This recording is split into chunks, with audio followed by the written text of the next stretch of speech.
That's fine. Yeah, we've got the sound thing, so it's fine. Okay, good. Okay. Do it. Thanks.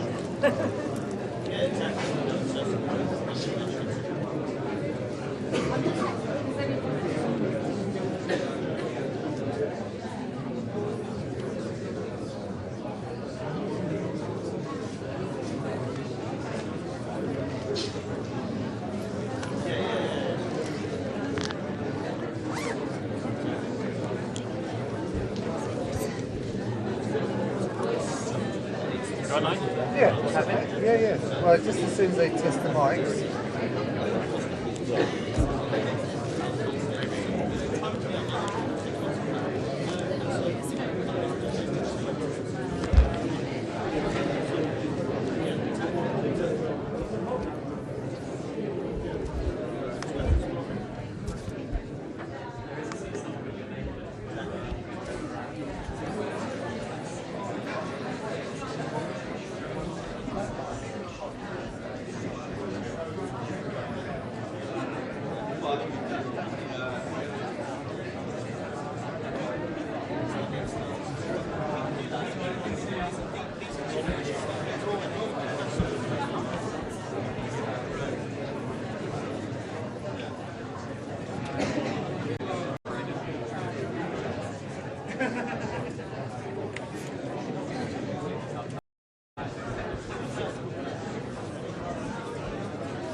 Yes.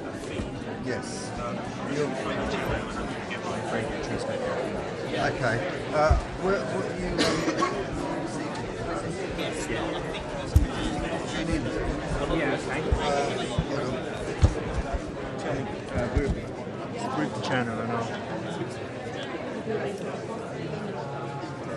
It was on 607,500. 607,500. Yeah. Right. Okay, I'll have a listen And for it's it. you know, the WYSICOM setting is Evo as a transmitter. I'll show you.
I'll go to 350. You want, don't you?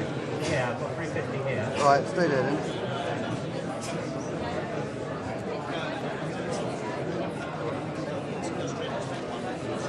Okay, set. Yeah. You might. So I'll send you some tone.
Yeah, he dropped me near the Euston Road and I just walked up. I took that massive backpack on, didn't I?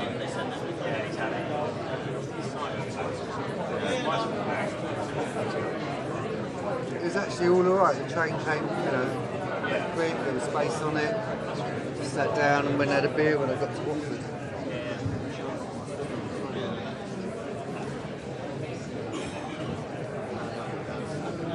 Make me waiting for them.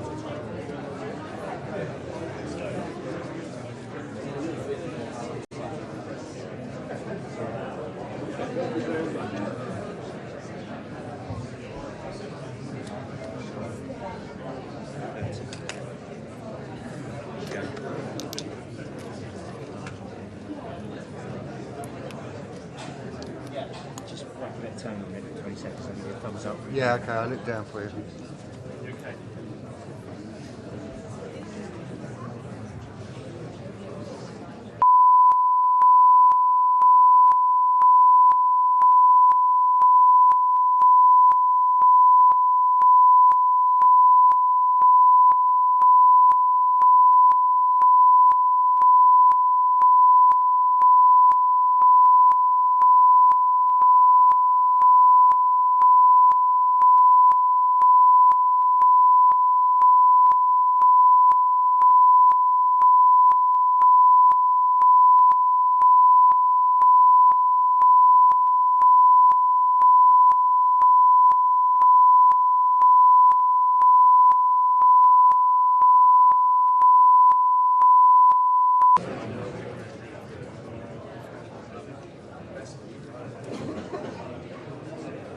See, this is what we should have.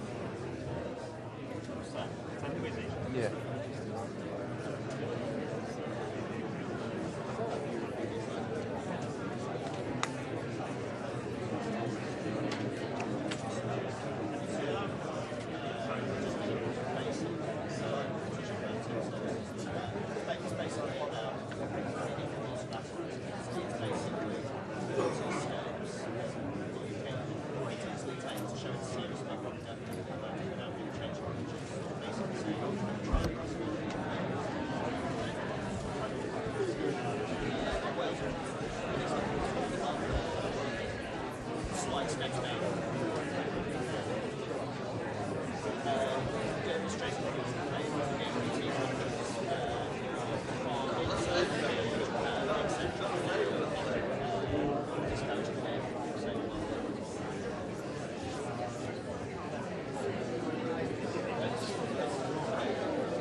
Oh, that was definitely not what we did earlier. That's all I'm putting out, but I'm not It getting wasn't earlier.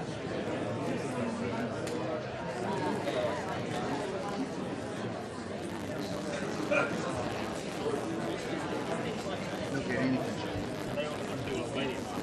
Yeah, they got film lights at the back.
There's a massive crowd of people watching me go.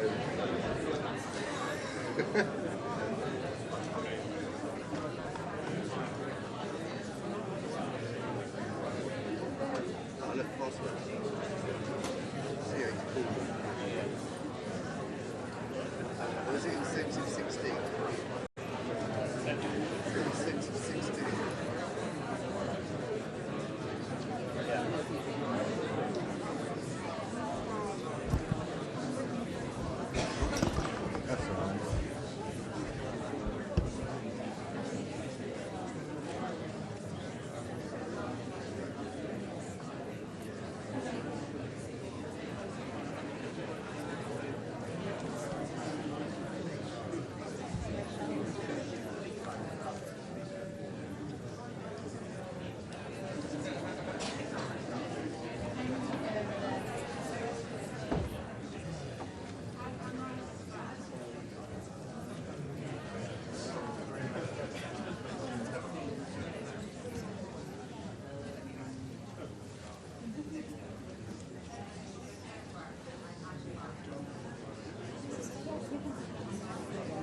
16. Oh, great.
Yeah, that's the thing, it needs to be lined.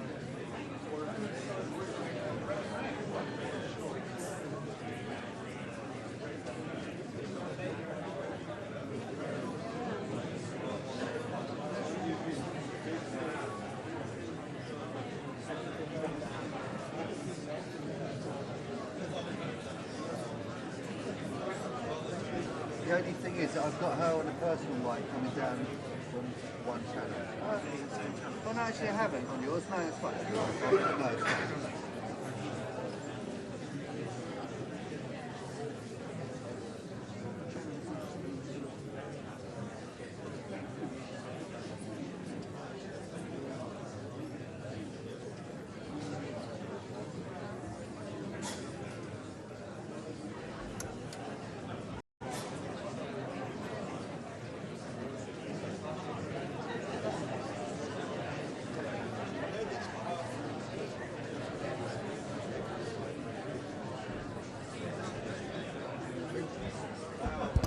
1 2 1 2 1 1 1 2 1 2 1 2 3 4 5 6 7 1 2 3 4 5 6 7 1 2 1 2 1 2.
Well, welcome everybody. It's wonderful to see you all here on a Friday. My name is Patricia Lewis. I'm the Research Director here at Chatham House for International Security, and it's my great pleasure to introduce to you today Jeremy Corbyn. I'm sure he needs absolutely no introduction to this audience. Jeremy, as you know, was first elected to the House of Commons in 1983. Previously, he was a local councillor and a trade union organiser. In 2015, he was elected leader of the Labour Party on what some might consider a radical platform of increasing wages and rights for workers, full commitment to a public national health service, free at the point of use, and of course, what we're here to talk about today, an international policy with a strong human rights focus. And indeed, today that's what we will be talking about. And I'm sure many of you have other questions that you want to ask on domestic. But if you do, I'm going to, as chair, say, please don't ask them. And if you do ask them, I'm going to suggest to Jeremy that he doesn't need to answer them. It's a deal. Is the deal? So Jeremy's going to speak first of all, and then we'll get into the question and answer session. Just to say that this is on the record. It is being live streamed, so welcome the rest of the world. Great to have you with us. And for Twitter, for those of you who want to tweet and want to follow, it is hashtag #CHCorbyn. So that's hashtag CH stands for Chatham House, of course, CHCorbyn. So Jeremy, we look forward to what you have to say. Thank you, Patricia.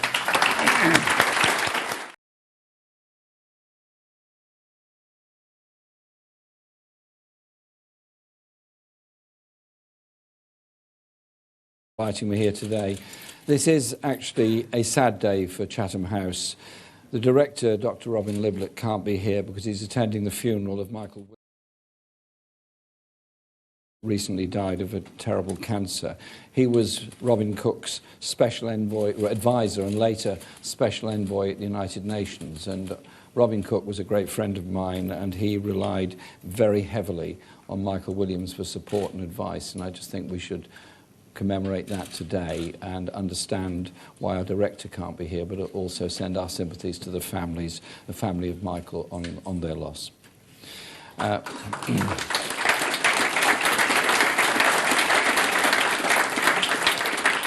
I'd also like to welcome my colleagues from the Shadow Cabinet. Emily Thornbury, our Shadow Foreign Secretary. Thank you very much for coming today, Emily. Hot-footed back from Scotland from Question Time. Thank you. Shami Chakrabarti, our Shadow Attorney General, who's here on the front row, who brings a brilliant legal mind to our team. And Kate Osamore, our Shadow Secretary of State for International Development, who gives us an understanding and a brilliant passion about the need to deal with conflict at source by ensuring people all are able to lead decent, good and sustainable lives. And I thank my colleagues for all that they do and support they give.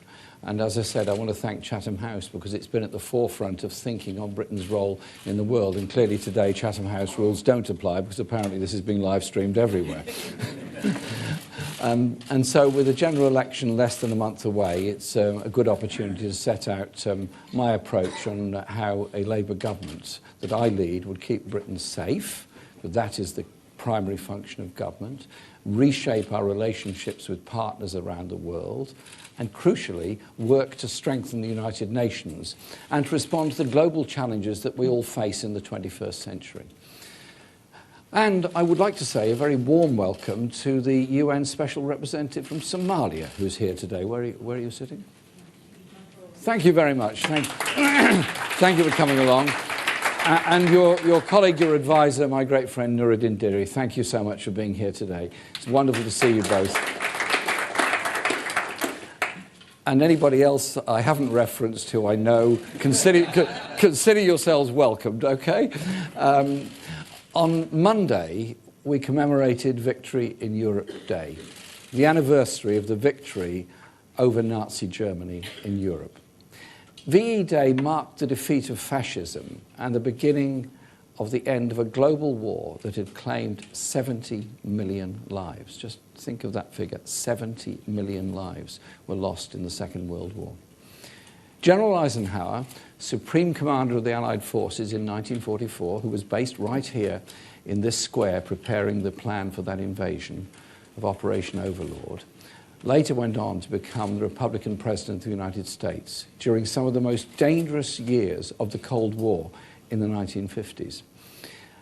His final televised address to the American people as president was fascinating, and he gave a very stark warning of what he described as the acquisition of unwarranted influence by the military-industrial complex. And he went on to say, only an alert and knowledgeable citizenry can compel the proper meshing of the huge industrial and military machine of defence with our peaceful methods and goals so that security and liberty may prosper together. Sadly, it's more than 70 years since he made that speech. Sadly, in more than half a century, I think it's clear that Eisenhower's warning has not been heeded. Too much of our debate about defence and security is one-dimensional. You're either for or against what is presented as strong defence, regardless of the actual record of what it has meant in practice. Alert citizens or political leaders who advocate other routes to security are often dismissed or treated as unreliable. My own political views were shaped by my parents' description of the horrors of war and the threat of nuclear holocaust. Indeed, my parents met whilst organising solidarity with the elected government of Spain against Franco's fascists during the Spanish Civil War, which were, of course, supported by Hitler and the Nazis. My generation grew up under the shadow of the Cold War. Our black and white television throughout the 50s and 60s and into the 70s was dominated by Vietnam. As a young person, I was haunted by images of civilians fleeing chemical weapons used by the United States. I didn't imagine that nearly 50 years later, we would still see chemical weapons being used against innocent civilians. What an abject failure. Indeed, I met recently a Vietnam War veteran who had been involved in using Agent Orange and is still traumatized by that experience. How is it that history keeps repeating itself? At the end of the Cold War, when the Berlin Wall came down, we were told it was the end of history. Global leaders promised a more peaceful, stable world. It didn't quite work out like that. Today, the world is more unstable than even at the height of the Cold War. The approach to international security we've been using since the 1990s simply has not worked. Regime change wars in Afghanistan, Iraq, Libya, Syria, and Western interventions in Afghanistan, Somalia, and Yemen haven't always succeeded in their own terms. Sometimes they've made the world a more dangerous place. This is the fourth general election in a row to be held while Britain is at war and our armed forces are in action in the Middle East and beyond. The fact is that the war on terror which has driven these interventions, has not succeeded. It has not increased our security at home. In fact, many would say just the opposite. It's caused destabilisation and devastation abroad.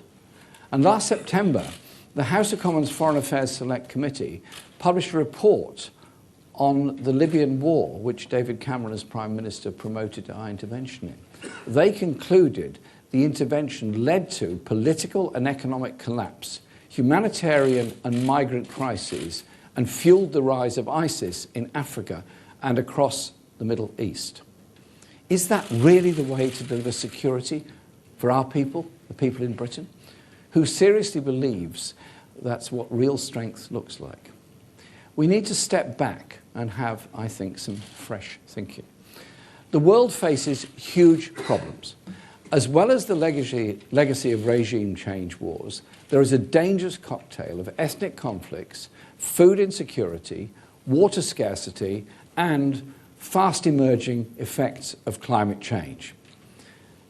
And to that mix, add a grotesque and growing level of inequality in which just 8 billionaires own the same wealth as 3.6 billion of the poorest people on our planet. And you end up with a refugee crisis of epic proportions, affecting every continent in the world, with more displaced people in the world than since the Second World War. Indeed, there are some estimates that think there are more displaced people now than at any time in recorded history. These problems are getting worse, and they are fueling threats and instability. The global situation is becoming more dangerous. And the new United States president seems sadly determined to add to the dangers by recklessly escalating the confrontation with North Korea, unilaterally launching missile strikes on Syria, and opposing what was a great achievement was President Obama's nuclear arms deal with Iran and the suggestion he's backing a new nuclear arms race. A Labour government will want a strong and friendly relationship with the United States, but we will not be afraid to speak our mind. The United States is the strongest military power on the planet by a very long way. It has a special responsibility to use its power with care and to support international efforts to resolve conflicts collectively and peacefully. Waiting to see which way the wind blows in Washington isn't strong leadership, and pandering to an erratic administration will not deliver stability. So when Theresa May addressed the Republican Party conference in Philadelphia in January, she spoke in alarmist terms about the rise of China and India and the danger of the West being eclipsed. She said America and Britain had to stand together and use their military might to protect their interests. That's the sort of language that led us into the calamities in Iraq and Libya and other disastrous wars, that stole the post-Cold War promise of a new and peaceful world order. I do not see India and China in those terms. Nor do I think do the vast majority of Americans or British people want the boots of their young men and women on the ground in Syria fighting a war that could escalate the suffering and slaughter even further. Britain deserves better than simply outsourcing our country's security and prosperity to the whims of the Trump White House. So no more hand-holding with Donald Trump. A Labour government will conduct a robust and independent foreign policy made in Britain. A Labour government would seek to work for peace and security with all the other permanent members of the United Nations Security Council, the United States, China, Russia and France. And with other countries that play a major role, such as India, South Africa, Brazil and Germany. We have to reach out and work with others. The philosophy of bomb first, talk later approach to security has failed.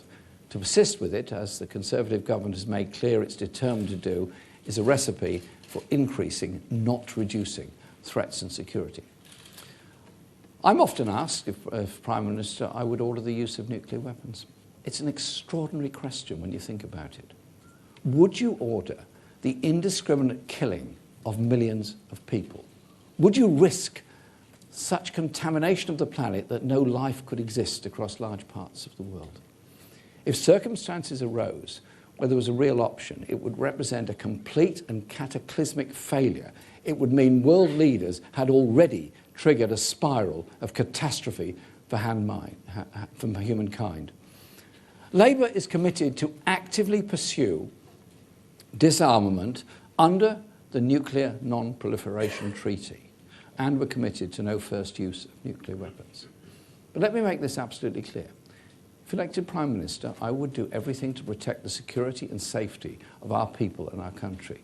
That is our first duty. And to achieve it, I know, would have to work with other countries to solve problems, diffuse tensions, and build collective security. The best defence is, for Britain, is a government actively engaged in seeking political solutions to the world's problems. It doesn't make me a pacifist. I accept that military action under international law as a genuine last resort is in some circumstances necessary. But that is very far from the kind of unilateral wars and interventions that have become almost routine in recent times. I'll not take lectures on security or humanitarian action from a Conservative Party that stood by in the 1980s, refusing even to impose sanctions while children on the streets of Soweto were being shot down, or which has backed every move our armed forces have put in harm's way, regardless of the impact on our people's security. Once again, in this election, it's become clear that a vote for the Conservatives would be a vote to escalate the war in Syria, risking military confrontation with Russia, adding to the suffering of the Syrian people, and increasing global insecurity. When you see children suffering in war, it's only natural to want to do something. But the last thing we need is more of the same failed recipe that served us so badly and the people of the region so calamitously. Labour will stand up for the people of Syria. We will press for war crimes to be properly investigated and work tirelessly to make the Geneva talks work. Every action that is taken over Syria must be judged by whether it helps to bring an end to the tragedy, the appalling tragedy of the Syrian war, or does the opposite. Even if ISIS is defeated militarily, the conflict will not end until there is a negotiated settlement involving all the main parties, including the regional and international powers, and an inclusive government in Iraq. All wars and conflicts eventually are brought to an end by political means. So Labour would adopt a new approach. We'll not step back from our responsibilities, but our focus will be on strengthening international cooperation and supporting the efforts of the United Nations to resolve conflicts. A Labour government will respect international law and oppose lawlessness and unilateralism in international relations. We believe passionately human rights and justice should drive our foreign policy. In the 1960s, Harold Wilson's Labour government worked for and signed the Nuclear Non-Proliferation Treaty. As Prime Minister, I hope to build on that achievement. Labour's support for the renewal of the Trident system doesn't preclude from working for meaningful multilateral steps to achieve reductions in nuclear arsenals. A Labour government will pursue a triple commitment to the interlocking foreign policy instruments of defence, development and diplomacy. For all their bluster, the Tory record in defence and security has been one, frankly, of incompetence and failure. They've balanced the books on the backs of servicemen and women. Deep cuts have been made in the army, reduced to its smallest size since the Napoleonic Wars, stagnant pay, worsening conditions, poor housing. The morale of our service personnel and veterans is at rock bottom. And as the security threats and challenges we face are not bound by geographical borders, it's vital that as Britain leaves the European Union, we maintain a close relationship with our European partners alongside NATO to keep spending at 2%, but that means working with our allies to ensure peace and security in Europe. We will work to halt the drift towards confrontation with Russia and the escalation of military deployments across the continent. There's no need whatsoever to weaken our very strong opposition to Russia's human rights abuses at home or abroad, but to understand the necessity of winding down tensions on the Russia-NATO border and supporting dialogue to reduce the risk of international conflict. We'll back a new conference on security and cooperation in Europe and seek to defuse the crisis in the Ukraine through implementation of the Minsk agreements. We'll continue to work with the European Union on operational missions to promote and support global and regional security. This means our armed forces will have the necessary capabilities to fulfill the full range of obligations, ensuring they're versatile and able to participate. Rapid stabilisation, disaster relief, UN peacekeeping and conflict resolution activities. Because security is not only about direct military defence, it's about conflict resolution and preventions, underpinned by strong diplomacy. So the next Labour government will invest in our diplomatic network and consular services. We will seek to rebuild some of the key capabilities and services that have been lost as a result of Conservative cuts in recent years, such as the loss of human rights advisors in so many of our embassies around the world. And finally, while Theresa May seeks to build a coalition of risk and insecurity with Donald Trump, a Labour government will refocus Britain's influence towards cooperation and peaceful settlements and social justice.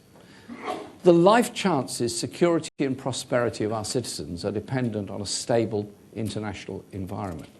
We will strengthen our commitment to the United Nations, but are well aware of its shortcomings, particularly in the light of repeated abuses of the veto power in the UN Security Council. So we'll work with allies and partners from around the world to build support for the United Nations reform in order to make its institutions more effective and more responsive.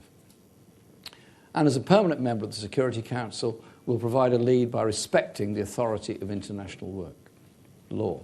To lead this work, Labour has created a Minister for Peace who will work across the Ministry of Defence and the Foreign and Commonwealth Office. We'll reclaim Britain's leading role in tackling climate change, working hard to preserve the Paris Agreement and deliver on international commitments to reduce carbon emissions. We'll re-examine the arms export licensing regulations to ensure that all British arms exports are consistent with our legal and our moral obligations. This means refusing to grant export licenses for arms where there's a clear risk they'll be used to commit serious violations of international humanitarian law. Weapons supplies to Saudi Arabia, when the evidence of grave breaches of humanitarian law in Yemen is overwhelming, must be halted immediately, as Emily has made very clear many times in Parliament. I see it as the next Labour government's task, my task, to make the case for Britain to advance a security and foreign policy with integrity and human rights at its core. So there's a clear choice at this election between continuing with a failed policy of continual and devastating interventions that have intensified conflicts and increased the terrorist threat, or being willing to step back, learn the lessons of the past, and find new ways to solve and prevent conflicts.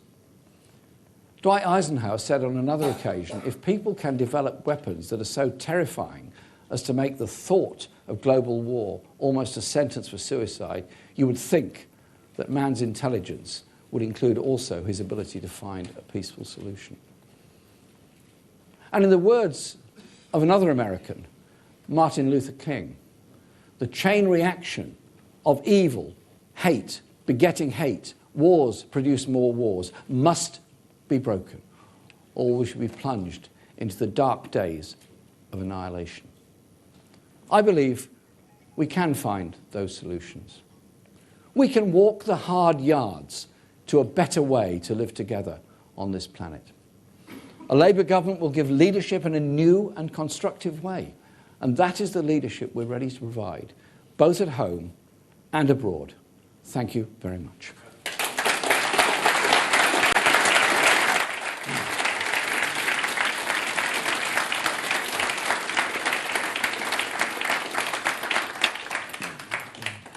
Thank you very much indeed, Jeremy. Before going to the floor, and first of all to our membership, I have the prerogative to ask you a couple of questions. Sure.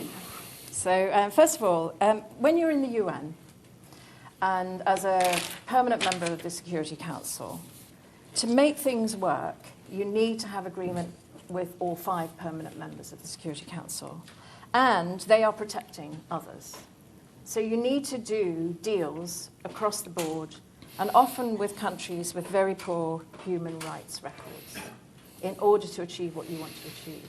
So how does that square with a foreign policy that's based on human rights, that's based on an ethical approach? How do you manage to square the method and the end results? You have to measure your policy against the human rights records that we want and the obligations that all 5 of the permanent members of the Security Council have signed up to through the Universal Declaration and through the International Criminal Court, which is not universal, but we wished it were, and the other conventions such as rights of the child, rights of women, and rights of environmental survival. I think you have to engage with all those countries on it. And indeed, there is evidence that where you do engage, things begin to change. I mean, the engagement with China on environmental issues has changed Chinese attitudes quite a lot, and also I suspect the high levels of pollution in Chinese cities has probably changed attitudes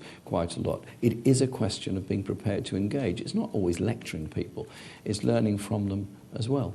But it's also recognizing that we can't go on as a planet just presiding over this grotesque levels of inequality and accepting that there are tens of millions of displaced people and refugees trying to survive, often in the poorest countries in the world.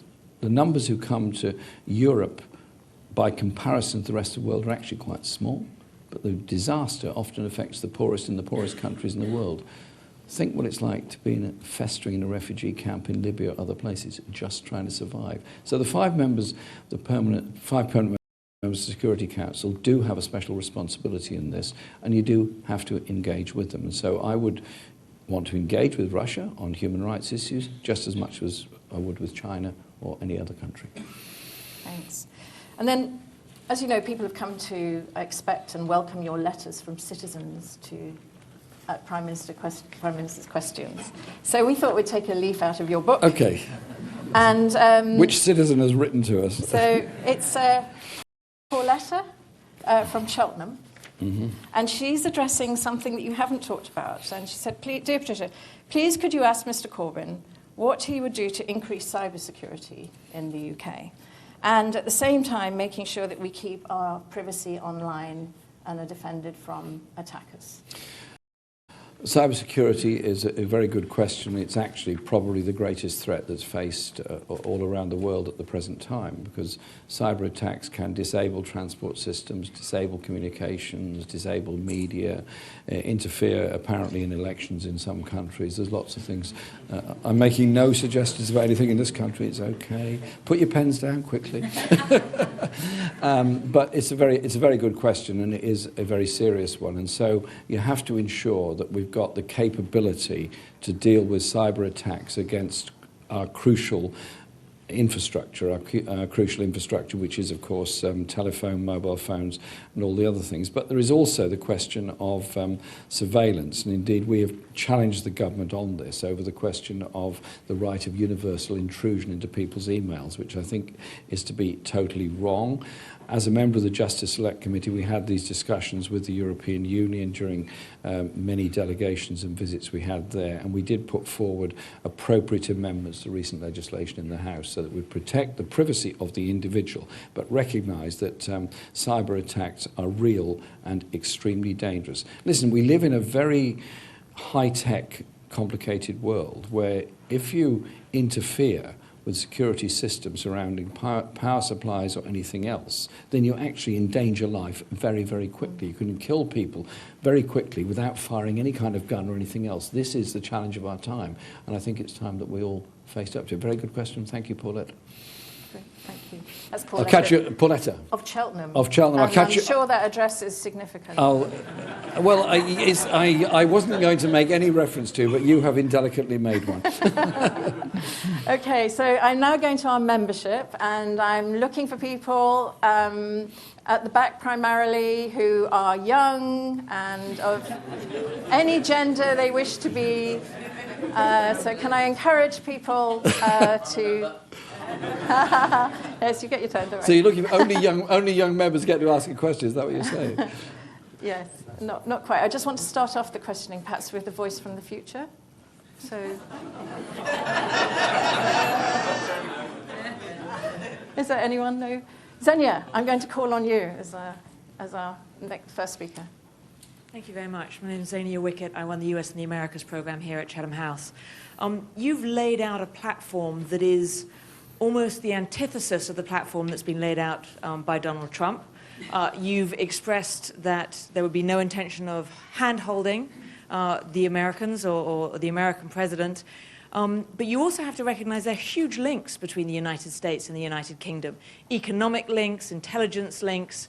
How are you going to pass those two things? On the one hand, very publicly saying that I fundamentally disagree with many of the positions taken by this administration, but on the other hand, trying to ensure that there's the economic engagement, the investment engagement, the intelligence engagement continues. Wait, I'm going to take two more questions before. So if I can go to this gentleman here in the white shirt in the sort of third row back. Wait for the microphone. And can you say who you are when you introduce yourself, please? Thank you. Hello, my name's Max Nicholson and I'm a postgraduate student at King's College. What future would the intelligence community in the UK have under a Labour government? And also, would you seek to make changes to the Investigatory Powers Act? Thank you. And then the gentleman here behind you. Thanks. Thank you. Sean Curtin, member of Chatham House. On the hand-holding point, you said no more hand-holding with Donald Trump, but I don't see that there's anything wrong with two men in this day and age holding hands in public. And listening to your speech, I think that actually there are many points that you and Trump have in common. You both described the invasion of Iraq in 2003 as a catastrophe, and your commitment to the renewal of Trident and to spending at least 2% of GDP on defence will, I presume, get Trump to want to hold your hand.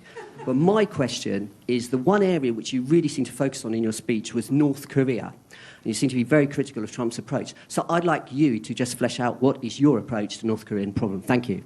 Thanks. Thanks for those questions. The approach to, on the first question, was it US and sorry, was US trade. I can't read my own writing, that's the problem. Well, quite clearly, we have a very close relationship with the United States. We have a cultural relationship, we have a trade relationship, and we had, ever since the First World War, a military relationship with the United States. Does that mean that we always agree with every US president? No, not at all. The British government at the time, whilst politically supportive of the Americans in Vietnam, didn't commit British troops to it, and therefore one would suggest there was some degree of criticism implicit in that. Does it mean you can't have a relationship with them? No, I think it's the opposite. I think you have a relationship, and you might say it's critical, but it's also not just with the US president. I mean, there's day-to-day relationships with members of the House and members of the Senate, as well as all the other different communities across the USA. And so I have been in the USA many times, met huge numbers of people of diverse political opinions. You work with them all, but the relationship with the USA is an important one, and obviously something we would want to maintain. On the question about Investigatory Powers Act and intelligence community, yes, we would obviously maintain GCHQ, and we would ensure that the powers of investigation into the citizen are backed up by a legal process. We would not give unaccountable power of investigation into somebody's life. And so if the authorities want to investigate the streams of emails, whatever else, they have to get a legal backing and able to do it. We don't want to create a surveillance society where there is untrammeled power of interference in the lives of the individual or of their privacy. Thanks for your point about hand-holding. Obviously, a Labour government would meet with President Trump and would have discussions with him. And you raised the point about North Korea. Well, I am very clear that the Nuclear Non-Proliferation Treaty is important and must be made to work, but there are a number of nuclear-armed countries that don't have membership of the NPT, North Korea being one of them. The six-party talks were making a great deal of progress. The only way forward in the crisis over relations between the United States and Korea has to be a resumption of the six-party talks, has to be encouraging and thanking China for what it's done so far in trying to diffuse tensions, and also working with the South Korean government at the same time. Because the idea that one would countenance the bombing of the people of North Korea, or of North Korea sending missiles that would kill others, is absolutely appalling. So there has to be a developmental relationship. Now, the Obama administration seemed to be moving in the direction of building closer relations and trying to develop some sort of dialogue with North Korea. I think that is a wholly good idea, and we should encourage that, and that is what I would encourage that we do. One advantage Britain has is that we have a tradition of assuming diplomatic relations with countries that have an effective government. That means we do have relations, and I think it's important that we develop that principle. Thank you. I'll take a couple of questions here, please.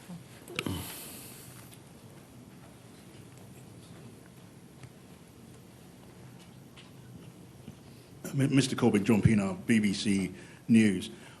What do you say to voters who support the British nuclear deterrent when you've made clear you would never order its use, either first or in retaliation? You have made that clear, haven't you? And what do you say to supporters of British military power when it's not clear in what circumstances you would ever order forces into battle, in or out of NATO, and including strikes against Islamic State. And if I could then pass the piece to the Minister. Thank you. Morning, Jeremy. Rachel Younger from ITV News. You say military action in some circumstances is necessary. You opposed it in both Kosovo and Sierra Leone. In retrospect, were those interventions the right thing to do? And in 4 weeks' time, you could be not just Prime Minister, but also de facto Commander-in-Chief. When you think about the enormity of the office, is that the part of the job that scares you most? Thanks. And then last question from over here. You mentioned the problem of the vetoes. How else would you seek legitimacy for action, and what's your attitude to responsibility to protect in a humanitarian crisis? Thanks. John, the question about our security is obviously paramount. I've made that very clear. Emily's made that clear in her statements, as has Nia and others. Clearly, the importance is to protect people, all of our people, to make sure they're not under any kind of threat. Does that mean that there are ultimately some circumstances where you use military force? Yes, there are. And you think back to our history. Many in this room, nobody in this room was around at the time of the First World War, but I'm sure many would have questioned its legitimacy and its whole approach. I doubt many, if any, in this room would have questioned the legitimacy ultimately of the Second World War because of the catastrophe that had approached by the rise of the Nazis all across Europe at that point. And so I think there has to be ultimately that preparedness to use military force. Now, the question that was raised also, in continuing your theme, concerning, for example, Kosovo and Sierra Leone, the situation in Kosovo is not good. Could it have been dealt with in a different way? And could there have been a different approach? Yes, I believe there could. On Sierra Leone, there was actually quite wide agreement on the principles behind it, but there has to be a follow-up as well, and the follow-up has to be the kind of support and nation building you give at the end. And there have been places I've been to where there has been UN-backed military action in order to bring about or ensure a ceasefire, and continue development of that country. I was, for example, a UN observer at the East Timor referendum, which had come at the end of an appalling civil war that had gone on for decades, with tens of thousands of people lost their lives, and that military UN intervention to enforce the ceasefire by and large worked. And I think you have to be aware that there are cases where you can do that, but it has to be done on a basis of law, and it has to be done through the United Nations. On the question of vetoes and responsibility to protect, I'm interested in the responsibility to protect issue and argument. Again, I think it has to be backed up by international law and backed up via the United Nations. I have also been in Rwanda and Burundi and the DRC, and the war in the DRC has claimed probably more lives than any other conflict that has happened since the Second World War. It has not had the attention of the world's media. It has not had the concentration of the world's media, and the killing has gone on. Rape has become an instrument of war in the DRC, and indeed I've been in Goma meeting hundreds of women who were collective victims of rape, and it was the most traumatic and educative experience of my life just to talk to them. Could something have been done? Yes. Could we have done more to promote a ceasefire? Yes. Could we have done more to challenge blood diamonds, coltan, and all the other things that are brought out of DRC? Yes. Why didn't we? Many, many questions I ask, one of which is the economic interests of people that didn't want us to intervene because they were getting the wealth out of there. Could something have been done to intervene at the time of the genocide in Rwanda? Yes, I believe it could. And indeed, I've met people in both Rwanda and Burundi who feel very bitter to this day that more was not done. And again, there seems to be an assumption that a war in Africa is somehow or other different to something on the edges of Europe. And so I think we have to engage. We also have to engage positively afterwards, because if you think of nations that have come out of conflict, take Colombia, take El Salvador.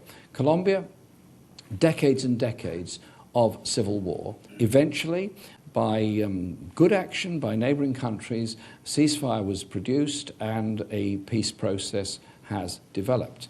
But if you don't stay the course afterwards, as happened in El Salvador, those that were formerly protagonists in a civil war then end up in criminal gangs, and you have a similar degree of killing and instability, this time for crime rather than the purposes of engagement in that civil war. So it is about engagement, but it's also about use of the UN and international law. My question mark is over unilateral action. Sorry, I know that was a really long list of questions, Mr. Corbett, but would you mind asking the second part of mine, which is whether being our de facto commander-in-chief would be the part of being Prime Minister that scares you most? Not at all. So just for those who couldn't hear because it wasn't on the microphone. Sorry, the question was about whether I found that part of the job the most frightening. Not at all. I want to see a peaceful world. I've spent my life wanting to see a peaceful world. I've spent my life working for the human rights of all and ensuring that everybody has some chance in life. If you don't mind, one slight anecdote. I met a group of refugees in a refugee camp in Syria before the present conflict broke out. And these were people living in tents on the border of Iraq and Syria in appalling, appalling conditions. They deserved better. And I was talking to this 14-year-old girl and her family, one of whom had died because the tents had burnt down. I said, what do you want to achieve in your life? And this child, in a tent, in the middle of misery and everything else, she said, thank you for your question. I want to be a doctor. Wow. She had ambitions. You see those all over the world. And so the opportunity of leading a government that will help to promote international law, will address issues of global imbalance and insecurity, and will be realistic about terrorist threats, realistic about threats of cyber insecurity, is something I relish. Because our task surely has to be to leave the world better and more peaceful for the next generation rather than more dangerous and more at war than the next generation. You have to deal with the problems all over. You have to deal with them in an international, multilateral way.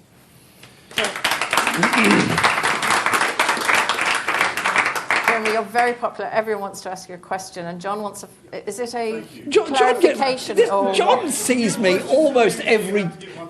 John Pienaar sees me almost every day. Mr. Corbyn... And you're causing upsets with Sky now. Mr. Corbyn. John, you're starting trouble with your mates. John, in that case, I'm going to go to... Briefly, for the sake of clarification, if I may. Can we get on, please? For the sake of Mr. Corbyn, you mentioned the importance... John, can we move on, please? All right, it's unfair on the rest of the audience. There's a lady in the front, in the third row back in the red jacket. Always wear red if you want to be noticed. Is that what it is? Yeah. That seems to be a trick that works. Yeah, my name is Dorothy Guerrero. I'm head of policy and advocacy from Global Justice Now. My questions are two, actually. One is on climate. Considering that the policy of President Trump seems to be bent on making it more difficult for the even minimum agreements in the Paris COP impossible, what will be your position on that? Second is on the South China Sea. Considering the golden age of relationship with China and the historical relationship with the U.S., what will be the difference in the UK policy on South China Sea? I knew you'd ask good questions. At the back, please. Thank you. Very much. Saad Al-Duri, I'm a researcher with the Middle East and North Africa program at Chatham House. You mentioned the need to have human rights at the heart of UK foreign policy, and you also mentioned the need to work towards and support a peaceful peace agreement in Syria. But we know that the Assad regime in Syria has systematically persecuted its population and conducted human rights abuses on a mass scale. So could I ask you to clarify your position on the future of an Assad regime in Syria? Okay, and then the last question here from... Mr. Corbyn, Jason Farrell, Sky News. If you become Prime Minister next month, will you immediately withdraw the RAF from sorties in Syria and Iraq? And if it's better to talk rather than bomb, what would you say to ISIS? Okay. First of all, on the point asked about climate change, I more than regret the language President Trump used during his election campaign about the global threats of climate change and environmental degradation around the world. And I did indeed attend the Paris Conference on Climate Change for a short time myself.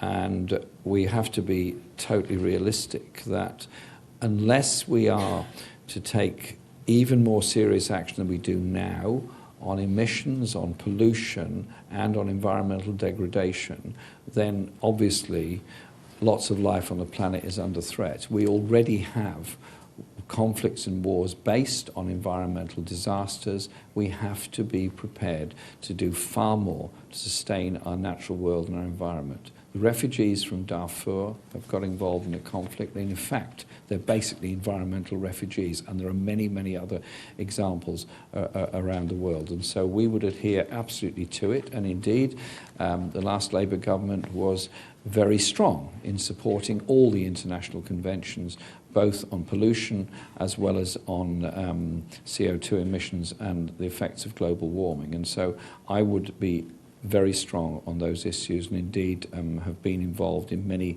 campaigns on those for a very long time. We can't go on polluting our seas, because in the end we pollute ourselves if we carry on doing that. The issue about the South China Sea, yes, there are obviously problems with China's behaviour.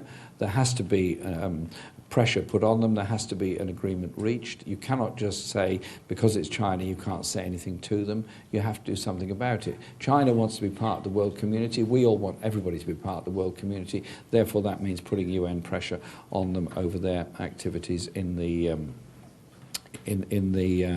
South China Sea. On the question that was raised at the back about human rights as a centre of foreign policy, of course it is, and I absolutely agree with you. The Assad regime has committed the most appalling human rights abuses, as have other forces within the region. There has to be a political process. That political process must also involve Iran. Geneva I didn't work because Iran wasn't involved. Geneva II, or if it now to be Geneva III, must involve all the actors within the region, including Iran. And I find it more than regrettable that President Trump now seems to be trying to tear up the agreement that was that President Obama's government and others had so painstakingly negotiated with Iran, which also had with it the possibilities of improving human rights in Iran by a human rights negotiation process, and that's got to be always got to be important.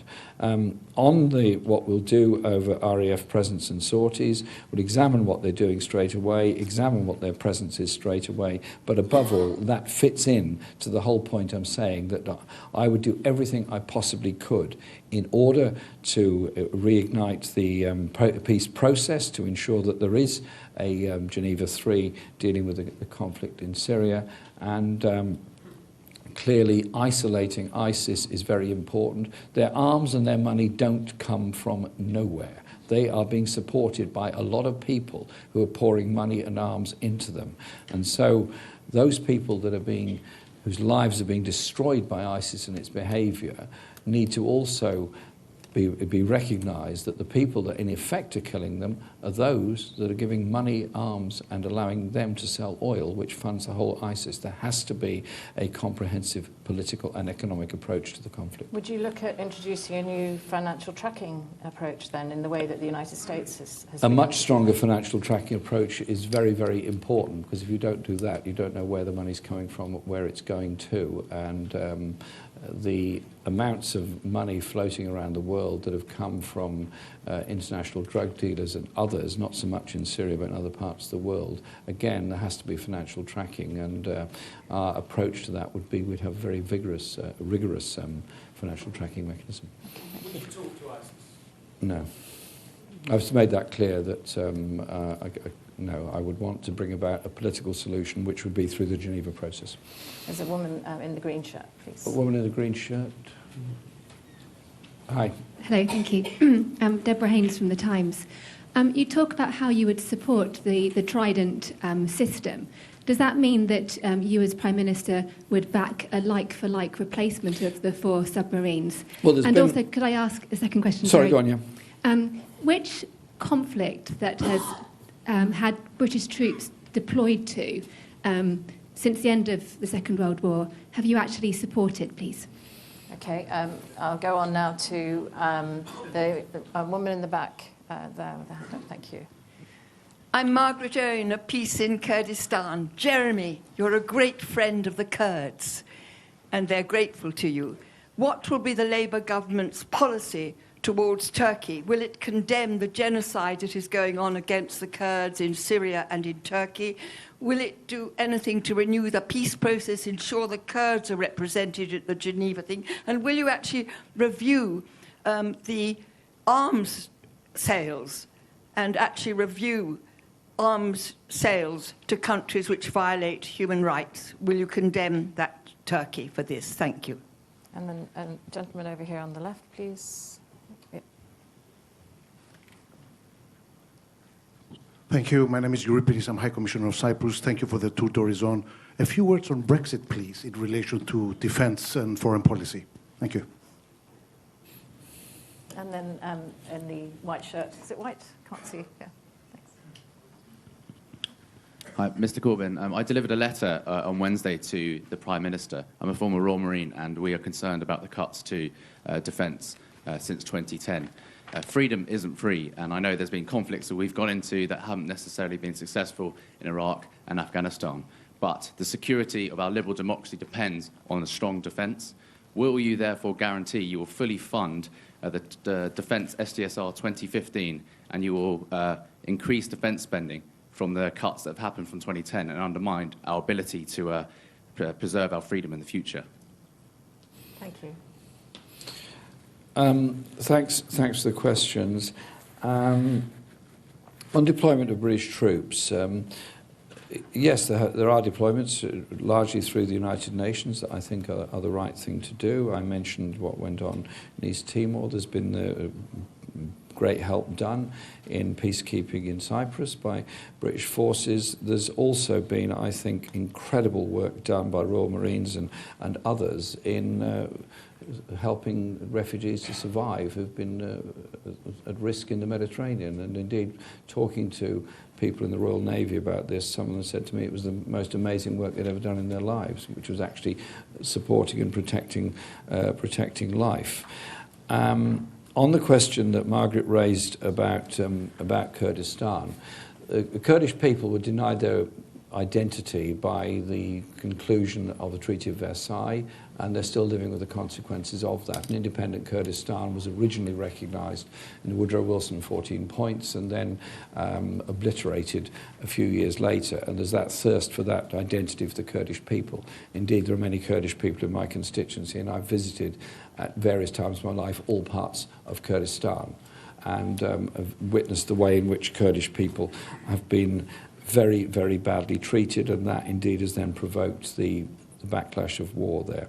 And I would be very strong with the Turkish government on its treatment of Kurdish people and minorities, and the way in which it's denied them their decency and human rights, and use all the legal powers we have on that. And also, if arms are being used to oppress people internally in violation of international law, then they should simply not be supplied to them. And any settlement in Syria and the Middle East must include recognition of the rights and needs of Kurdish people, Armenians, and others. Because if you suppress somebody's identity, which is what's happened with the Kurdish people, then you actually end up with the danger of a much greater conflict later on. It is a question about recognizing people's language and their identity, which is, I think, an important part towards peace. The point our friend raised from the Cyprus High Commission, nice to see you here. 2 points I make. First, that I support reunification of Cyprus, and the talks to bring that about. And Britain has a special role in this because it's a guarantor of the 1960 independence of Cyprus. And you and I have discussed this on a number of occasions, and we would certainly be very, very active in bringing that about. Emily and I indeed have discussed that with you. On foreign policy on Brexit, yes, we will want to work with people. We will obviously still be members of the Council of Europe. We will obviously still be part of the Organisation of Security and Cooperation in Europe, which I see as a very, very important instrument of promoting peace and security all across Europe. And the point our friend raised from the Royal Marines, you probably noticed it in my own speech. I made a point about the way in which members of the armed forces have often had pay frozen. Those that are leaving the armed forces do not get, in my view, the support they need on leaving the armed forces, and too many of our former soldiers end up in a very, very difficult situation indeed. So I would look very quickly at the welfare issues surrounding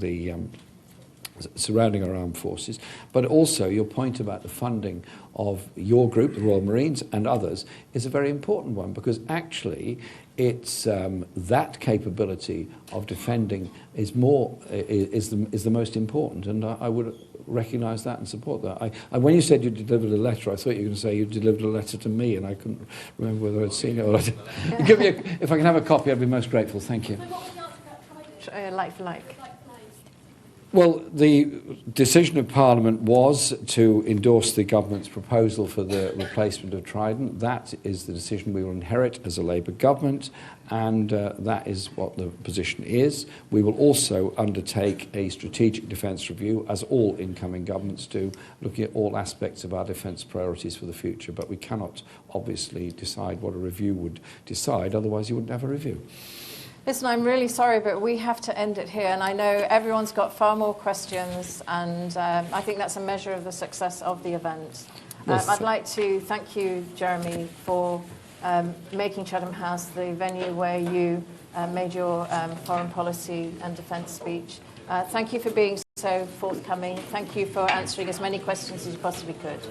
Thank you very much.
No, just lock it off. No, just leave it in.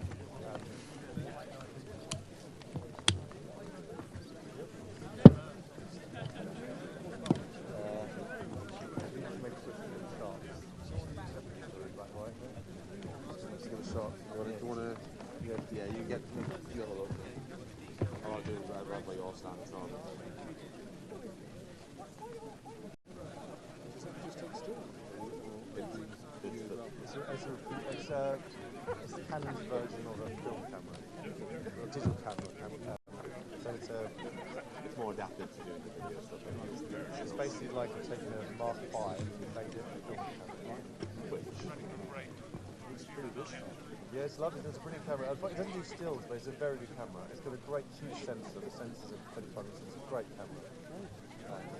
Of course, it feels great. Yeah, it really is lovely. And there you go for the whole range. No, I mean, okay, so you're making it. Yeah, it's just this is for the in-house.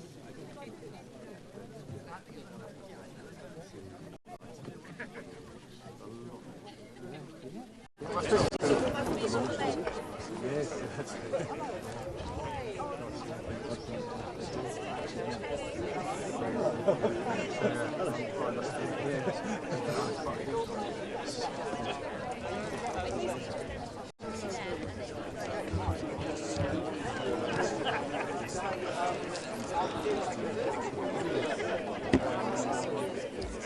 Do you need me to do anything?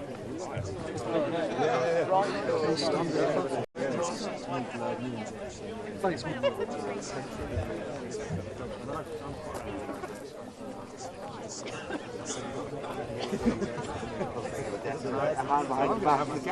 I've got 4 kids. 3 of them are 3 of them 16.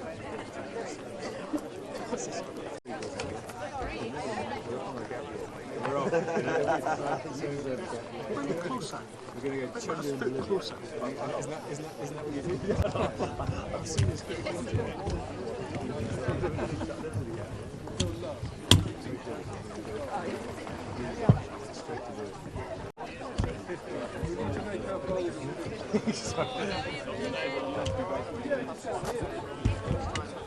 Great.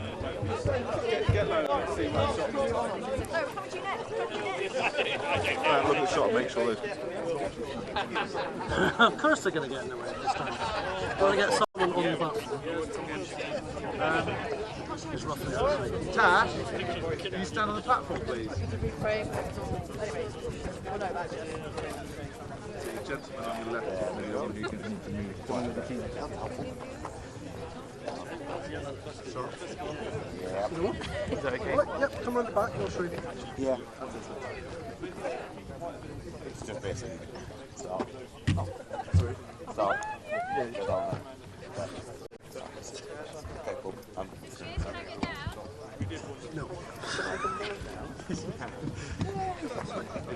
There we go. Are the photographers okay there? Are they in your shot? Yeah. Keep there. Yeah. 1, 2, 3, 4, 5, 6, 7, 8, 9, 10. Is the order coming to that? 1, 2, yeah, cool. Sorry.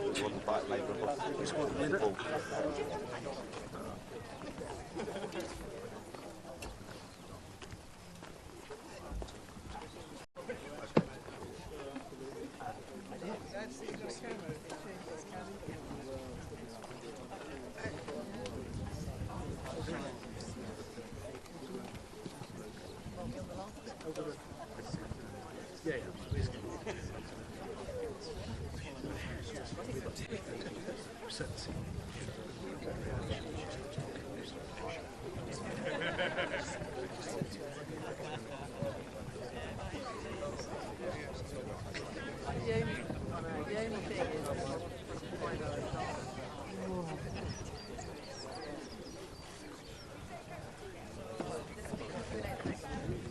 not even warmed up, is it?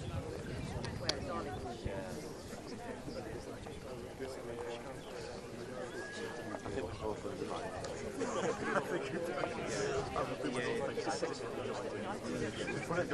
Put it into the back. In my case, I've never taken our thing out. We can't ever again. You know what? Go from now on, whenever go to the kids and say, you know what? I think every single call is going to the car. I don't know where else.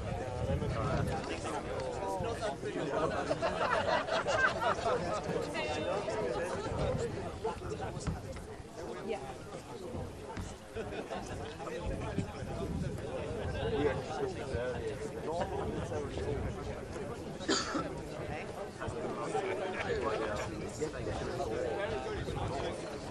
Right, let's go over it.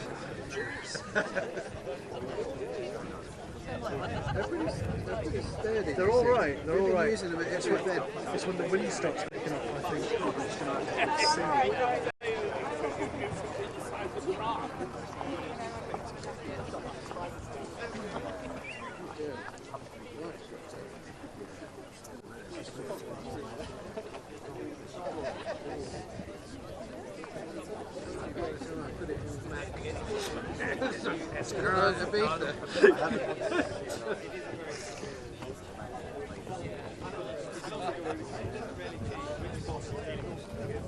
Just whether these changes somebody pointed out to food. Hey guys, don't forget me here, just so I don't get you. You're keeping an eye on the bags, thanks Steve. That's what I'm doing. I'm looking after the bags. Never be too careful.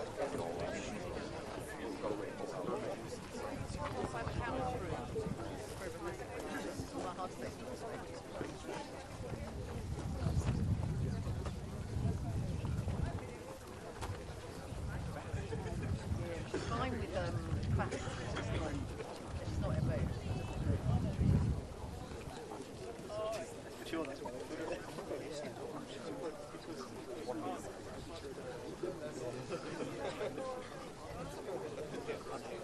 Right here, Joe. Who said that? The other comment.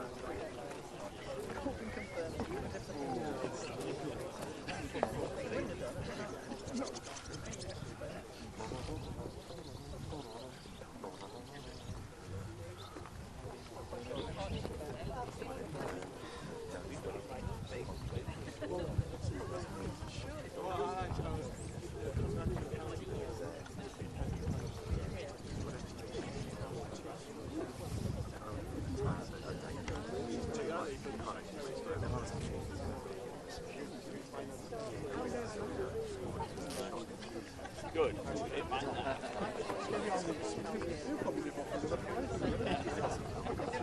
Can we go somewhere else? Yeah, I've got it fixed, that's it. Yeah, got it.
Oh, sorry, yeah.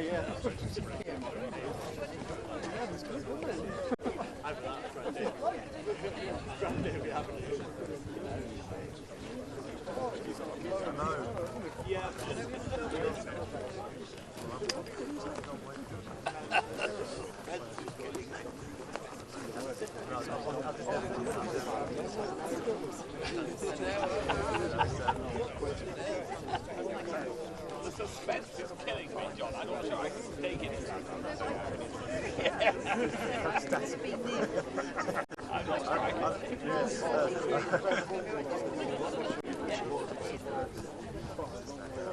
Anyway, definitely still there. 20 years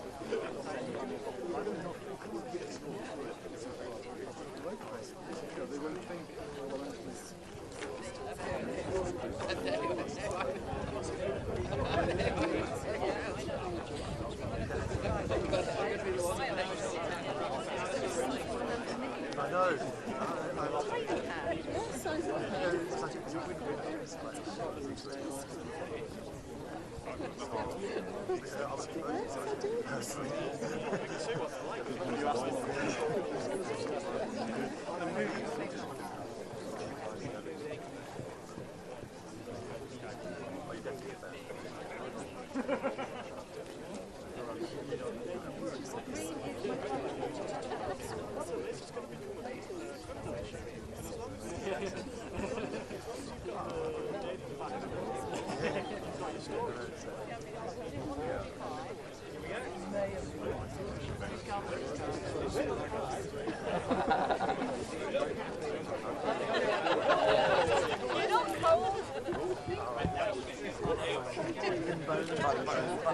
Run over by the bloody car. Stick your foot out.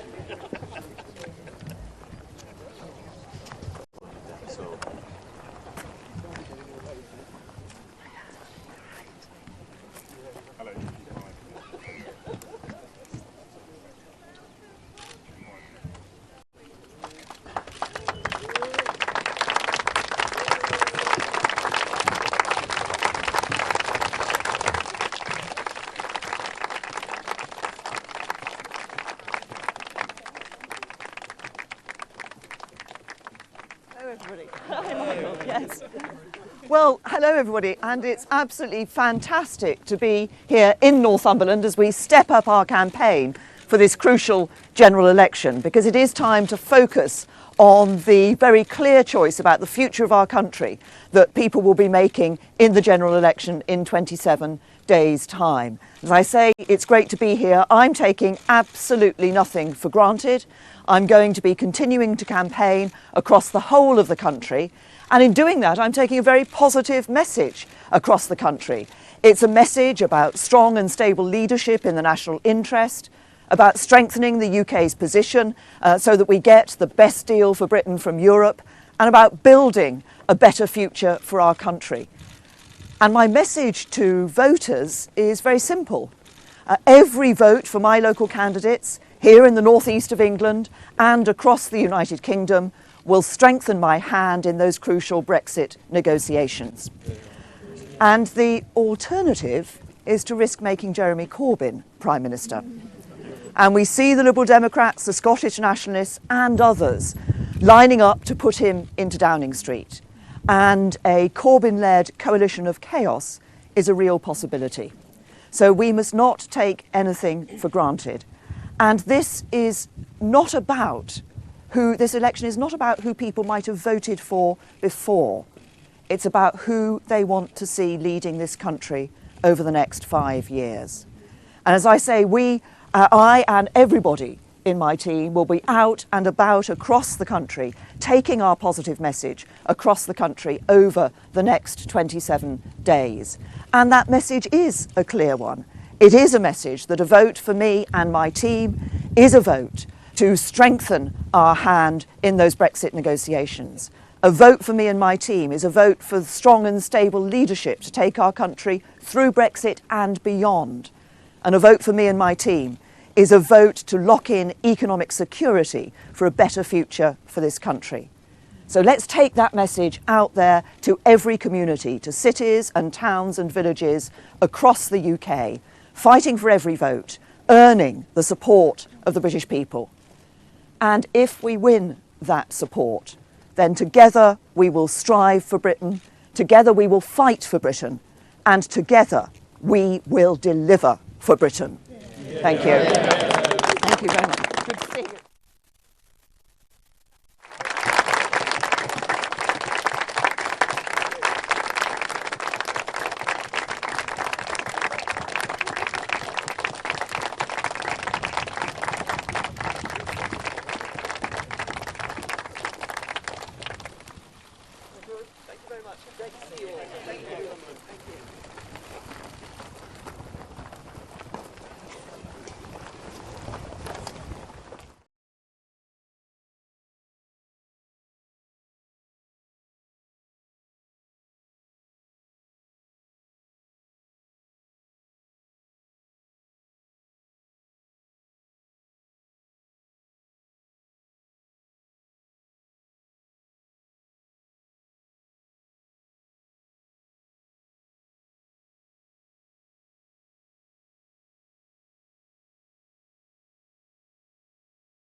Happy?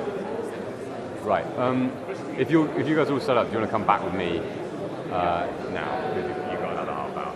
So that's all right. You can switch off. Okay.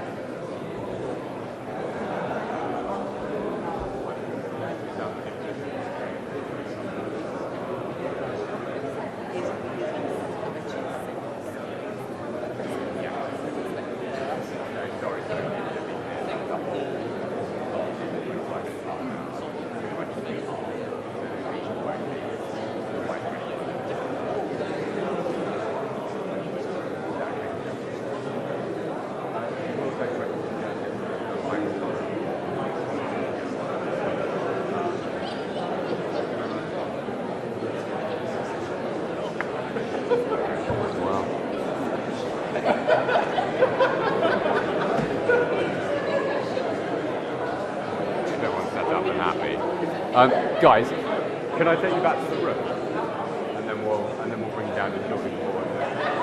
So we have still got this.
Okay.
Who?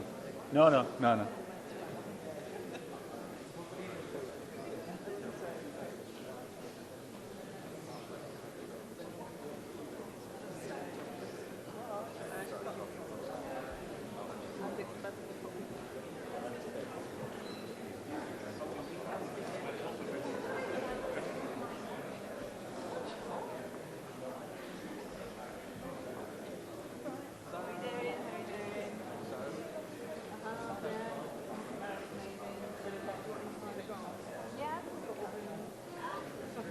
Why? Why did I?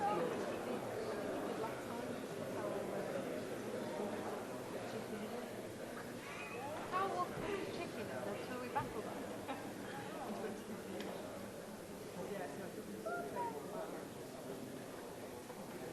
That is hilarious.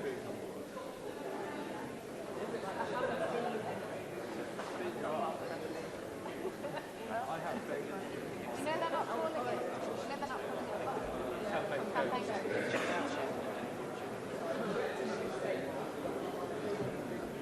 No, I'm just going to do one picture then move. I won't stand.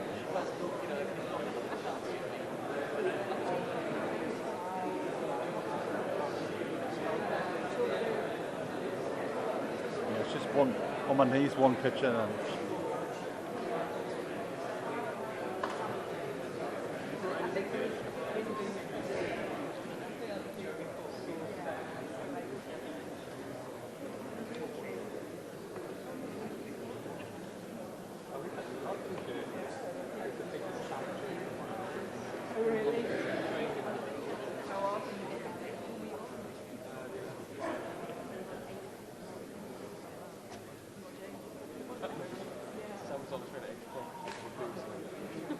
Why were you boosting it? Oh, right. Everyone now thinks it's you. Sorry. No, I was still simultaneously impressed with the pause at the same time. I didn't think it was a bit painful. Like, I wasn't going to say anything. I'm not done. Right, someone else is boosting it. Now we did that. Yeah, I think they drank Charbara cider. Why would you drink cider? I mean, that's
Oh no, that's fine. Yeah.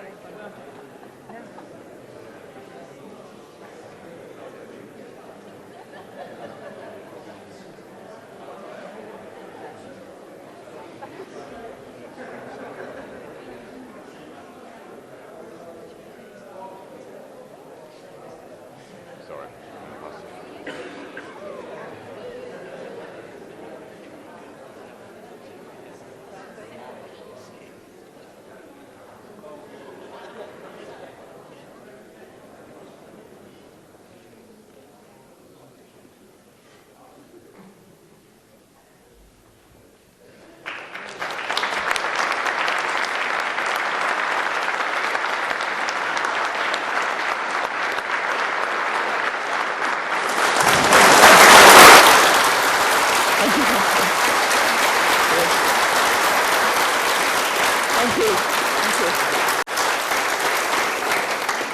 Thank you very much, everybody, for that very warm welcome. It is the halfway point of this general election campaign, an important time to take stock. More and more people across Britain now know why we need this election. More and more people know how much is at stake for the country and for their family finances. The question becoming clearer every day is who will lead our country through the Brexit negotiations and get the best economic deal for the United Kingdom in Europe. It is clear that there are only two candidates for that job, me or Jeremy Corbyn. And where I offer strong and stable leadership in the national interest, the alternative is simply too big a risk to take. The British people will form their judgment over the coming weeks and make a decision on the 8th of June. And never before in my lifetime has the choice been so stark.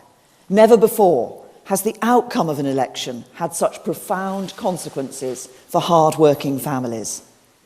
Because our future success and prosperity as a country depends on getting the next 5 years right. Now more than ever, Britain needs strong and stable government to get the best deal for our country. Now more than ever, Britain needs strong and stable government to make the most of the opportunities Brexit brings.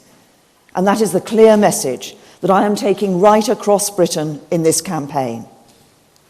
Since I called this election, I've held nearly 40 campaign events, travelled nearly 3,000 miles, and spoken to hundreds and hundreds of people face to face. Because while Jeremy Corbyn speaks to the narrow few, I want to speak for the many. So I've been reaching out to communities across Britain, and that is essential, because this election matters to every community. And my approach is that from the largest city to the smallest village, everyone has a role in getting the next 5 years right, starting with their vote. Every vote for me and my local candidates in communities across the UK will strengthen my hand in the Brexit negotiations. Every vote in every constituency will make it easier to get a better deal for Britain and the best real-world benefits for families. And there's something important that we've learned in this election. That a vote for any other party, for Labour, the Liberal Democrats, the Scottish Nationalists, the Greens, anyone, only risks making Jeremy Corbyn Prime Minister with all the economic chaos that would bring. And that is too big a risk for our country to take. Because so far, every day during this campaign, Jeremy Corbyn has shown that he is simply not up to the job. He says he wants to change Britain, and that's true. But what we've learned in this campaign is that he wants to change it into the 1970s.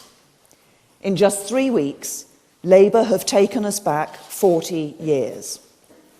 Or maybe 400 years, according to Diane Abbott.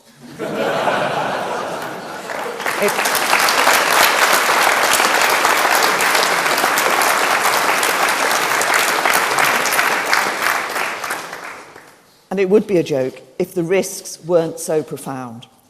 For this campaign has confirmed what we all suspected. Labour under Jeremy Corbyn simply can't add up. Now, Diane Abbott is the person that Jeremy Corbyn wants to put in charge of our country's borders, policing and security in just 27 days' time. And last week she went on the radio and at one stage suggested you can employ a police officer for £30 a year. Yesterday, Labour's leaked election manifesto revealed a multi-billion-pound ideological wish list of undeliverable promises, with a budget black hole some have estimated to be at least £30 billion. They laughably claim that all of their ideas are fully funded, but what we've actually heard is a chaotic wish list of spending promises alongside billions of pounds of tax rises. That's not an economic plan. That's an economic shambles. Barely a day goes by in this campaign without them saying they will raise corporation tax to pay for their promises. But in reality, they've already spent this tax rise 12 separate ways. Some are reporting their plans will cost each and every family £4,000 a year. It's a manifesto that is 100% Jeremy Corbyn, with costings that are 100% Diane Abbott. Labour cannot add up, and so far in this campaign, they've retreated more and more into ideological fantasy.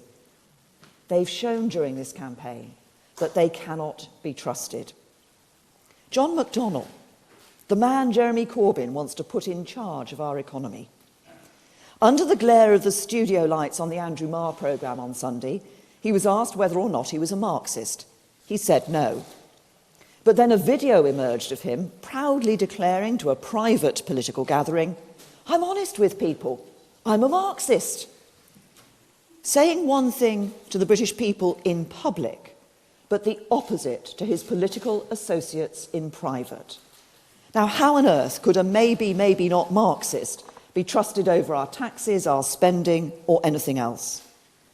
So we've learned for sure what we always suspected. They cannot add up and they cannot be trusted.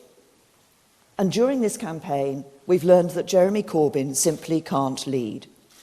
Across the country, Labour candidates are disowning their leader. They don't want him to visit, they don't want him on their leaflets or on their Facebook posts. His own candidates have no confidence in him leading their party. But Jeremy Corbyn is happy to take a vote from them anyway, because it may say Labour on the ballot, but it's Jeremy Corbyn that says thank you for every vote. But if he cannot effectively lead his party during this election, he can't possibly be ready to lead our country through Brexit in just 27 days' time. And so far, during this campaign, we've learned one other thing about Jeremy Corbyn. Proud and patriotic working-class people in towns and cities across Britain have not deserted the Labour Party. Jeremy Corbyn has deserted them. Millions of people here in the northeast of England and across our country have loyally given the Labour Party their allegiance for generations. I respect that. We respect that parents and grandparents taught their children and grandchildren that Labour was a party that shared their values and stood up for their community.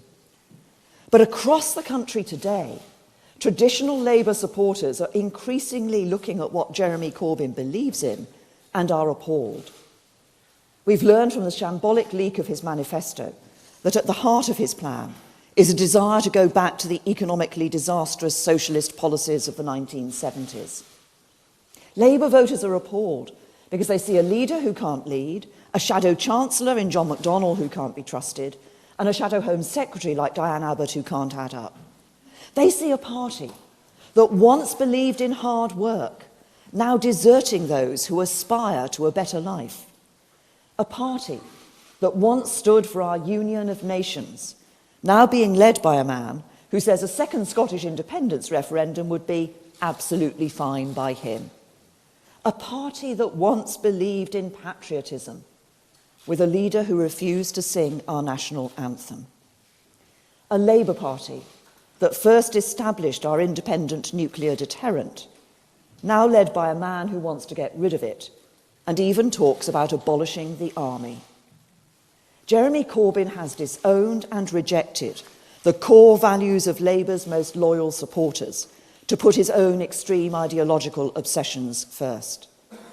And that is why at this election, I am determined to offer every community a positive alternative to Jeremy Corbyn's shambolic and economically irresponsible approach and the coalition of chaos that would prop him up and put him in number 10.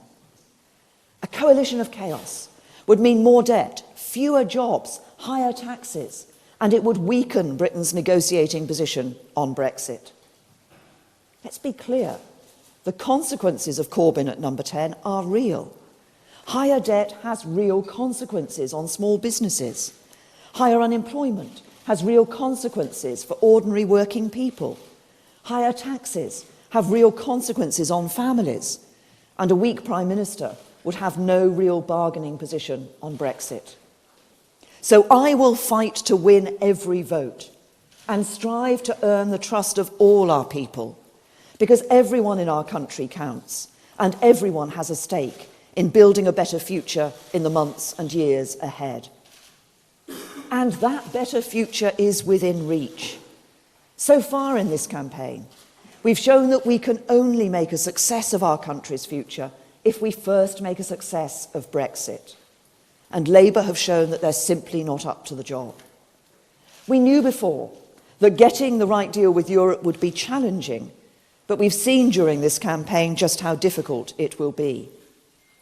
We've seen how Britain's negotiating position has been misrepresented in the continental press, how the European Commission's negotiating stance has hardened. We've seen how the 27 remaining member states are determined to work together. We've seen that they mean business, but so do I. We've seen how important it is for Britain to show that same unity of purpose here at home. And we've seen how now more than ever, we need to be led by a Prime Minister and a government that has the strength to stand up for Britain.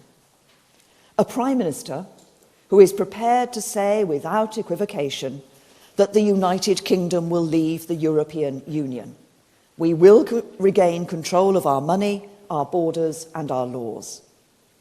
Over the next few weeks, we will be setting out a positive approach, explaining how we will take advantage of the enormous opportunity that lies ahead for Britain as we leave the European Union. But if we do not get it right, the consequences will be serious. And every day between now and polling day, we will be warning that a weakened Brexit bargaining position will be felt by ordinary working people across the country, because getting Brexit right is central to everything.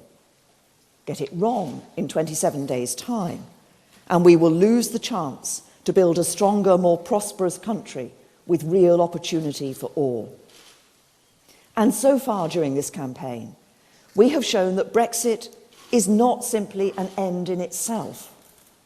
People did not vote simply to change Britain's constitutional status, but to bring about real improvements in their lives, their communities, and the futures of their children and grandchildren.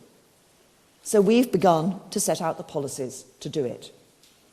Capping people's energy bills so that working people get to keep more of the money they earn.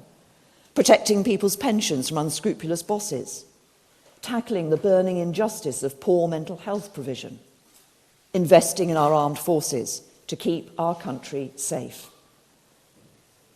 We've learned a lot already during this campaign.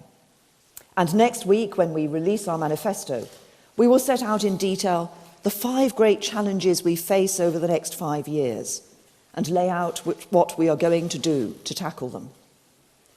We will make it clear that we cannot continue to duck these important challenges, and we will be straight with people about the trade-offs we must sometimes make, because that is what leadership is all about. We will not shy away from tackling the great challenges of our time. And with the strong and stable leadership of me and my team, backed by a broad coalition of the British people, we can begin to address them together. That is why I will be campaigning in all corners of this country in the 27 days ahead. I will be reaching out to those who have been abandoned by Jeremy Corbyn and let down by government for too long. I will be doing everything I can to earn their trust. And my commitment to them is this: if you put your trust in me, back me, I will work every day to build a better future for your family and our country. If you put your trust in me, back me, I will strive to be a leader worthy of our great country. If you put your trust in me, back me, I will work every day to build a Britain our children and grandchildren are proud to call home. A stronger Britain, where everyone has the economic security they need and the chance to live a secure and happy life. A fairer Britain that works for everyone, not just a privileged few. So as we reach the halfway point of this campaign, the choice is becoming ever more clear. Me and my team, with our eyes fixed on the future, or Jeremy Corbyn and his allies that want to take us back to the economic chaos of the past. Strong and stable leadership with me as Prime Minister to see us through Brexit and beyond, or a coalition of chaos with the shambolic Jeremy Corbyn as Prime Minister propped up by everyone else. I've said many times that this is the most important election in my lifetime. With every passing day of this campaign, that statement rings ever more true. For a government of chaos led by Jeremy Corbyn, who can't add up, can't be trusted, and can't lead, would be an economic disaster for our nation. And at this crucial moment for Britain, that is simply too big a risk for anyone to take. Thank you.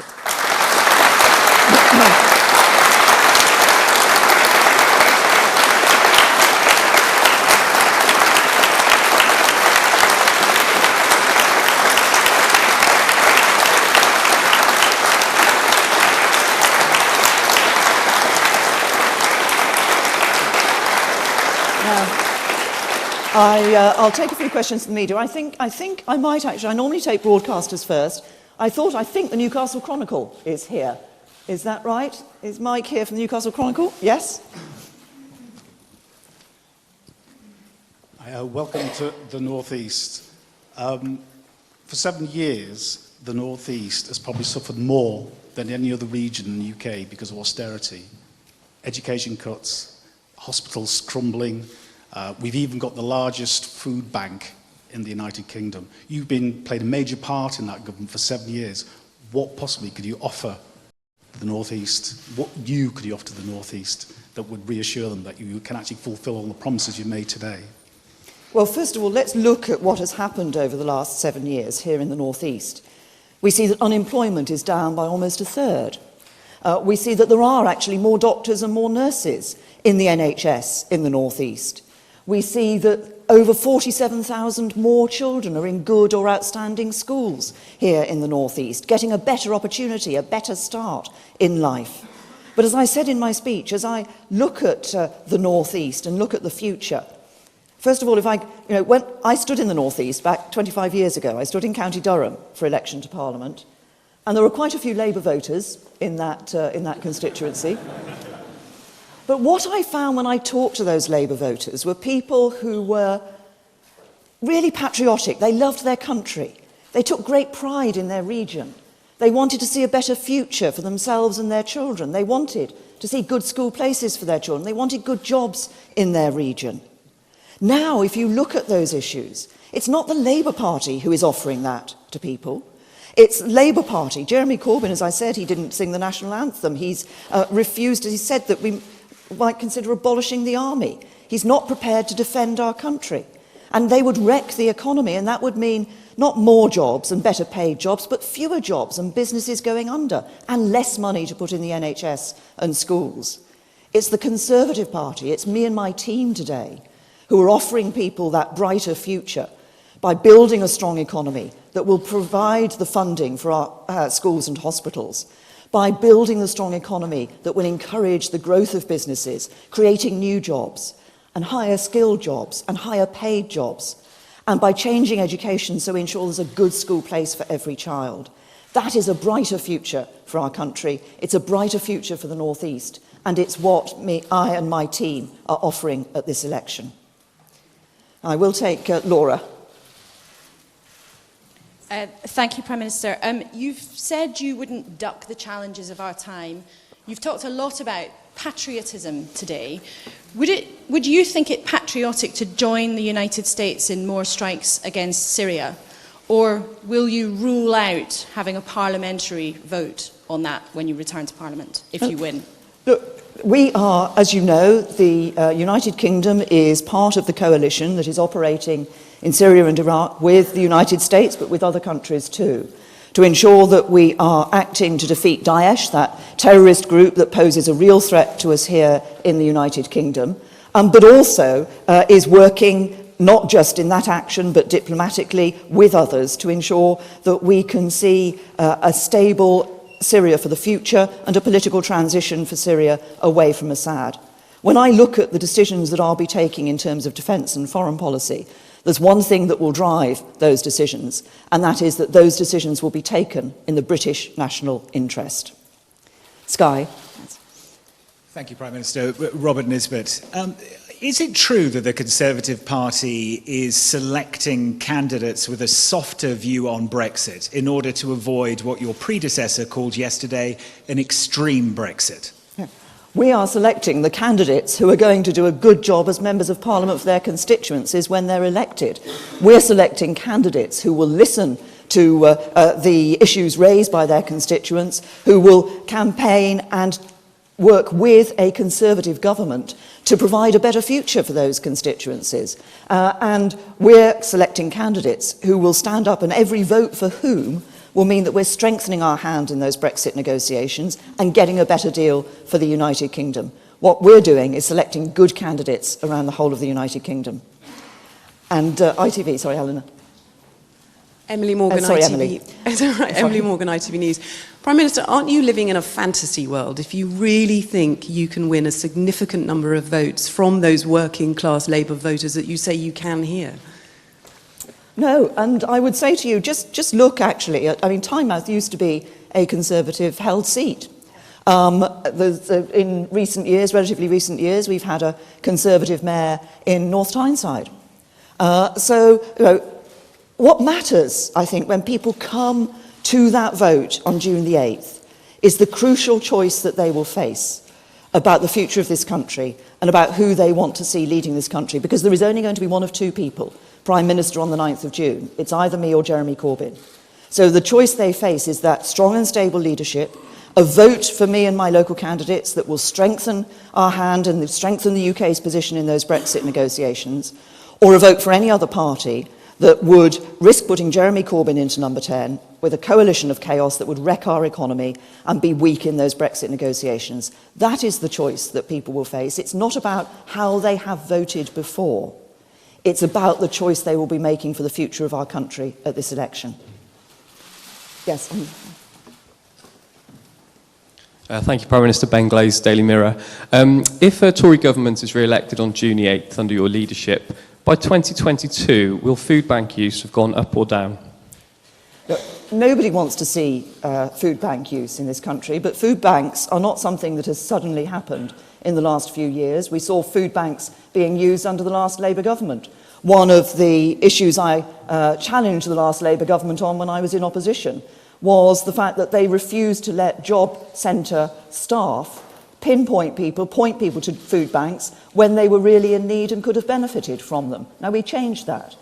But if you're going to deal with the issue of food banks so that people don't have to go to food banks, what you need is to ensure you've got a strong economy with higher paid jobs so that people are able to provide for themselves and their families.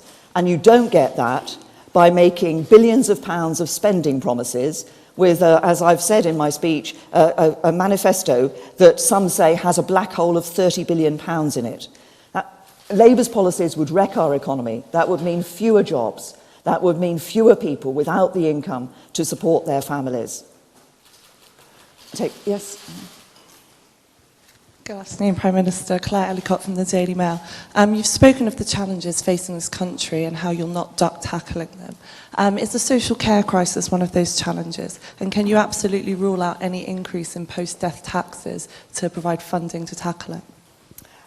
We absolutely recognise the pressure on social care, and we do face a challenge of an ageing population and how we ensure that we can provide for that ageing population. And I've always said on social care, I think there are short-term, medium-term and long-term solutions. In the short term, more money has been put in. Obviously, councils were given the opportunity now for the 3% precept for social care in this and next year. We have, in the budget, put £2 billion more into social care. But there's a medium-term issue about ensuring best practice is prevalent around the country. And the long-term issue is about the sustainability of social care for the long term. And obviously, we'll be publishing our manifesto next week. And I'm afraid if you want to know what's in the manifesto, you'll have to wait for the manifesto. It's a nice try, but I'll take two more questions. One on the end there, and then LBC. Thank you, Prime Minister. Kate McCann from the Daily Telegraph. Can I ask, given the problems with Southern Rail and the fact that the East Coast Main Line made a profit for the taxpayer when it was in public ownership, is there now a case for some or part of Britain's railways to be renationalised? No, let's look at what's happened since the railways were privatised. Actually, we've seen, I think it's virtually double the number of passengers using the railways. We see enhanced services on our railways. And that is important because what matters is the service that is being offered to the public. And the privatisation of our railways has actually led to an improvement in service and to, as I say, more passengers using our railways. And that's good news. I don't think taking us back to the days of British Rail, and I'm old enough to remember what the railway service was like in the days of British Rail, it has come on significantly under privatised companies. They're more focused on the service that they're offering to the passengers. And now LBC. Hi, Sam Thompson, LBC. Before and after last summer's referendum, we heard warnings about the North East potentially being hardest hit by any negative economic impacts of Brexit. What measures are you going to take as Prime Minister specific to the North East to make sure that those prophecies don't come true? Well, of course, and since the referendum, we've had the very good news for the North East of the investment that Nissan is putting in the North East for the future. And that is not just about a government that wants to ensure that our automotive industry is competitive for the future. It's actually a huge compliment to the work ethic and the standards of work of workers here in the North East. Now, what are we doing as we look across the country? Because I do want to ensure that economic growth and prosperity is spread around the country. Our modern industrial strategy is about looking at which sectors of the economy we should be encouraging. What is the economy of the future that we should be helping to grow? Where should we be seeing clusters of expertise in our economy? And we're working with businesses here in the North East and around the rest of the country to say what actually makes sense for encouraging that growth in our economy, for bringing more investment in and bringing more jobs. But as I say, the North East has already has a great record, particularly in the automotive industry, but in other areas as well. And it's about building on those positives that we already see in areas like this. But it's about, crucially, ensuring we're bringing more jobs, higher paid jobs, and a better future for people in the North East and elsewhere. Thank you very much, everybody. Thank you.